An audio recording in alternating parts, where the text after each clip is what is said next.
રતન ટાટા 6 કંપનીઓની 6 board meeting એક સાથે ચલાવે. ઓ માય ગોડ, મેં કીધું શું માણસનું મગજ ચાલતું હશે.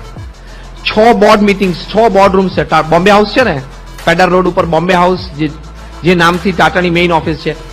6 બોર્ડ મીટિંગ એક સાથે, અને કોઈ પણ મીટિંગમાં 15 મિનિટથી વધારે બેસવાનું નહીં.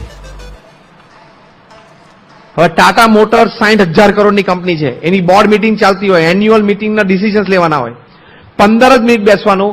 એમાં પહેલી 3 મિનિટમાં એનો પર્સનલ આઈએસ સેક્રેટરી જે ટાટા મોટર્સ માટે જ રાખેલો હોય, એને બ્રીફ કરે રતન ટાટાને કે તમારી ગેરહાજરીમાં 1.5 કલાકના આટલી ચર્ચાઓ થઈ. રતન ટાટા એના પ્રશ્ન પૂછે, આનું શું થયું, આનું શું થયું. પ્રશ્ન રતન ટાટા પૂછે ઓનલી 10 સેકન્ડ, અને સામેવાળાએ જવાબ આપવાનો મેક્સિમમ 20 સેકન્ડમાં. અને પછી 2 કે 3 ઇન્ક્વાયરી કરે, અથવા કે 2 કે 3 આઈડિયાઝ ફ્લોટ કરે, અને કે આની ઉપર ચર્ચા કરો, હું